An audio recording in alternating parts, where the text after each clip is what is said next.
en tal lugar, etcétera, y daban 1000 detalles sobre esta existencia de medios de comunicación masiva. Y luego, estos mismos oficiales eran entrevistados por esta periodista, Judith Miller, creo que se llamaba, del New York Times, que los entrevistaba y les hacía las mismas preguntas, y ellos decían lo mismo, y los asesores les decían: si usted no cree a este oficial, vayan y pregunten al Pentágono. Pero la información del Pentágono la había dado el mismo oficial. Entonces ella tenía dos fuentes, podía difundir la información, pero en realidad la fuente era la misma y era falsa, ¿verdad? Entonces digamos que los criterios no siempre son fáciles de reunir, sobre todo para difundir la información. Hablo de aquí de la probidad del periodista. Y en cuanto a la recepción, evidentemente siempre es complicado, pero yo creo que hoy los ciudadanos tienen la posibilidad de recortar ellos mismos, verificar en la medida en que pueden ir a otras fuentes para ver si lo que leyeron es verdad. A veces es difícil. Mire, les voy a decir una anécdota. Yo leí ayer, creo, antes de ayer, en el sitio web del diario El País, que en la cumbre iberoamericana, la diplomacia ecuatoriana había, sobre la base de las revelaciones de Wikileaks, había pedido que se condenase o se criticase, digamos, que hubiese una declaración criticando el funcionamiento del Departamento de Estado de Estados Unidos. Y que esta proposición de la diplomacia ecuatoriana había sido combatida por España, por la presidenta argentina, por Lula, por otros presidentes locales. Y esta mañana tuve ocasión de conversar con el presidente y evoqué esa cuestión. Le dije: he leído en la prensa que ustedes trataron de hacer condenar al Departamento de Estado. Claro, no hay mejor fuente que esa, porque es la fuente, el origen, el manantial de la información. Y me dijo: es totalmente falso, es una información que inventó la nación de Argentina y que ahora la prensa ha recogido y difundido. Es totalmente falso. Jamás nuestra diplomacia hizo cualquier alusión, ni se mencionó a Wikileaks. Bien, pero un ciudadano, ¿qué puede hacer? Puede buscar, entonces va a ver que la información, si voy a verificarlo en La Nación, pues igual veo que sí lo han repetido, pero no lo pueden repetir. Pero si no, globalmente hay materia hoy día para repetir. No olvidemos también que hay libros, existen libros, ¿verdad?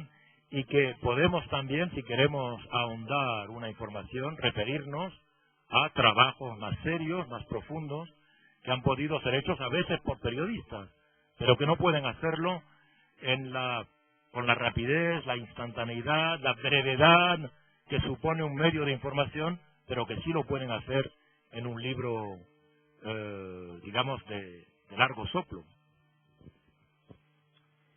Y sobre las leyes de comunicación, el problema es que yo no conozco bien la ley de comunicación ecuatoriana. Me la han entregado esta mañana y la voy a estudiar con interés. Conozco evidentemente lo que dice la Constitución de Ecuador, perdón, de Ecuador, estoy hablando, y que ya me parece bastante avanzado, pero no conozco ni la ley argentina, que me interesa también, pero no he tenido tiempo de estudiarla. El caso es, si he entendido bien el fondo de su pregunta, es que efectivamente siempre hay una reticencia en los ciudadanos en que exista una ley que controla la información, ¿verdad? Pero en realidad la mayoría de los países democráticos tienen leyes que organizan el funcionamiento de la comunicación. Y no veo por qué a priori un país en América Latina no podría dotarse de leyes que, en definitiva, organizan el funcionamiento de la información. bajo el lema libertad de expresión, muchas empresas de comunicación defienden, yo lo he dicho a menudo, defienden su derecho de empresa, no el derecho de la libertad de expresión, ¿verdad? Y por consiguiente, la libertad de expresión no es la libertad de decir cualquier cosa, no es un mundo salvaje. Tiene que ser un mundo organizado como todo lo demás, como la vida en sociedad.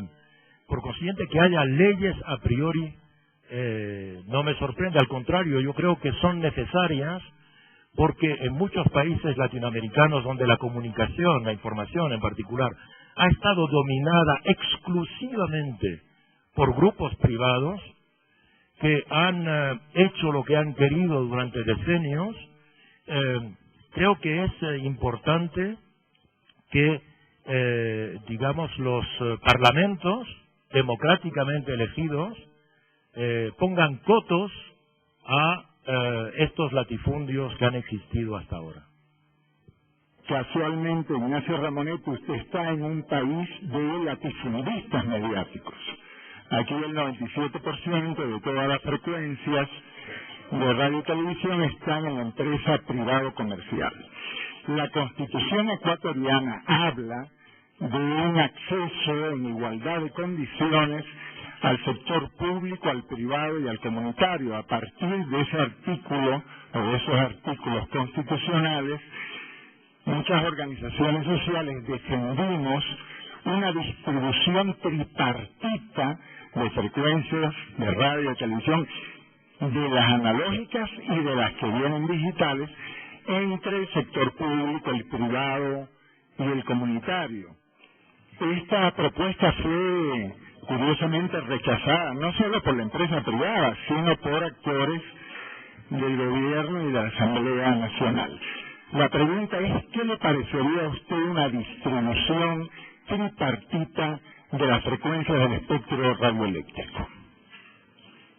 Mire, yo diría, a priori, el reparto tripartita que usted propone, pues es convincente, ¿verdad?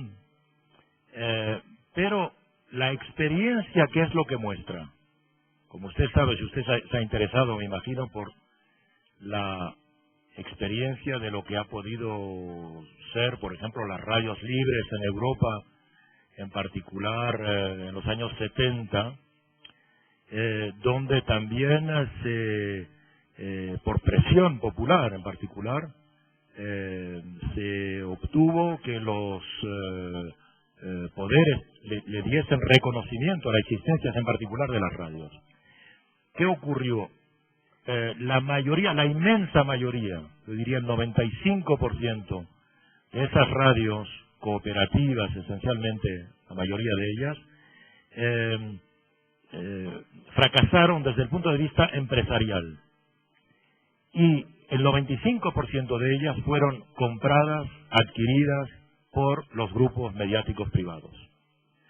Es decir, hay que tener cuidado con esta cuestión, un poco como las reformas agrarias. Reforma agraria primera del siglo, estamos homenajeando la Revolución Mexicana, ¿verdad? ¿Qué fue? Darle la tierra a los campesinos. ¿Qué hicieron los campesinos al cabo de muy poco tiempo? Darle esas tierras a los terratenientes, vendérselas. Y se terminó la Revolución Agraria Mexicana. Entonces, digamos que esa repartición tripartita tendría que comprender cláusulas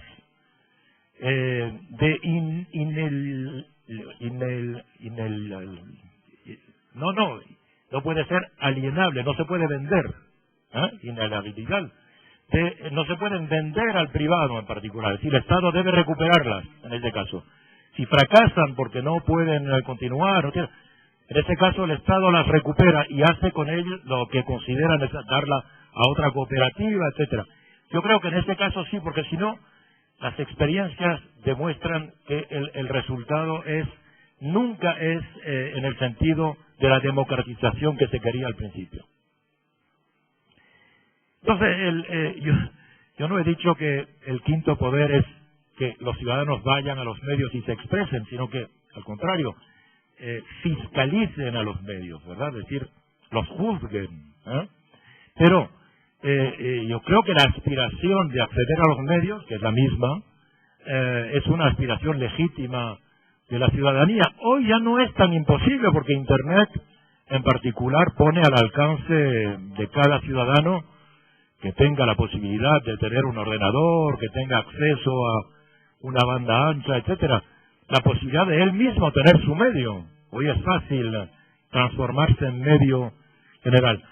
Ahora, organizar medios para toda la ciudadanía, yo no sé si eso sería muy constructivo, porque también el fraccionamiento de la audiencia, el excesivo fraccionamiento de la audiencia, hace de que no haya una palabra general.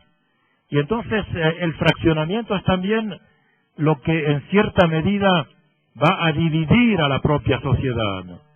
Y yo creo que la sociedad hoy también debe pensar en encontrar sistemas que les permitan organizarse de manera más constructiva y teniendo en cuenta el elemento también de centralización. Debe haber un movimiento, diríamos, dialéctico, dinámico, entre la posibilidad de que haya medios locales o hiperlocales, pero que sin perder de vista la necesidad de que esos medios puedan estar integrados en redes nacionales o regionales.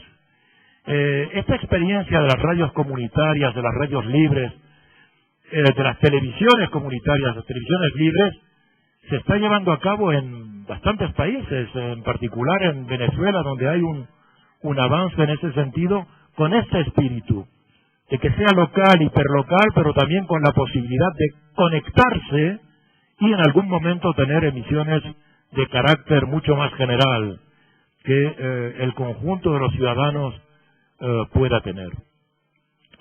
Muchas gracias por todo y espero que otra ocasión se presentará. Muchas gracias a Ignacio Ramonet por su presencia y esperamos tenerle en Quito nuevamente lo más pronto posible y con un poco más de tiempo. Gracias a ustedes por su presencia.